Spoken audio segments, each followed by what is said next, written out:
So I've got two great parents. They've been so supportive of me my whole life. I really couldn't ask for better parents. And I've got a sister who's a junior at Hamilton College over in New York, and she's back here. She's doing an internship working with kids with severe autism down in Southborough. I remember from a very young age, my mom would always bring me over to other kids who seemed like they weren't really doing quite as well, and kind of taught me how to talk to them and see if I could help out in any way. So Lawrence Boys and Girls Club, Corunum, I've done some work there at the soup kitchen. Students to Students is a club that I was a co-president of my senior year. I was a mentor in that program my junior year of high school, always teaching me lessons about how to make sure that other people are doing okay. I'd been interested in immigration, and I knew that a lot of kids that I was working with at the Lawrence Boys and Girls Club had kind of concerns about immigration status. So I'd been volunteering there as a tutor, helping second, third grade kids with their schoolwork. And I'd spoken with staff there, and they pointed me to a group called Keystone, 40, 50 high school students.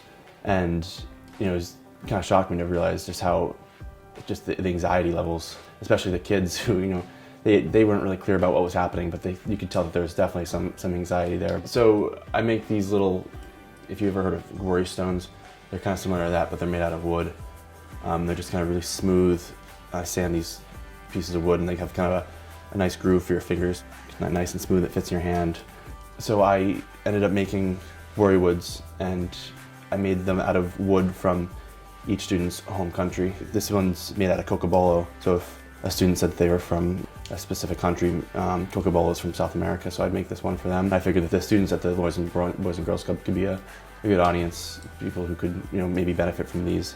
Most of the time was spent down in the basement really making the things. I'd take a section maybe about that big, I'd cut it into probably 3 or 4 chunks, and then I'd sand all these corners off. This is just used to hold on to the piece. This would be a rounded piece, and then the groove might be on the top here, so it would fit kind of nice curve in your finger here, with a nice groove for your thumb to go in right here. I sent out a survey afterwards to see how they liked them. One student wrote that it was surreal to feel like they had a piece of their country's, their family's country at the tip of their finger, which was pretty incredible. So Maggie's my guidance counselor's daughter, and this past fall of my senior year of high school, she was diagnosed with cancer. My guidance counselor had known about the Worry Wood project I had done, and it was her idea that I could make a few Worry Woods for her and some of the friends that she had met at the hospital. I spent a few hours at the hospital, kind of getting to know Maggie. She chose one of the Worry Woods for herself and her mom and her sister, and then she took some of the other Worry Woods I had made, and she had fun going around the hospital and giving them to her friends, which was just so much fun to see her, and because then she gets that feeling of helping other people.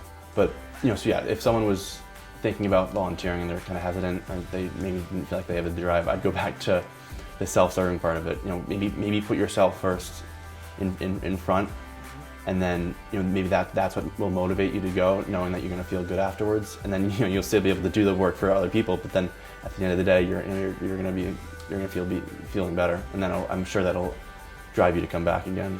The connections that I make there are so gratifying to me, and most of the time it doesn't even really feel like service, just because the connection is just so fueling for me.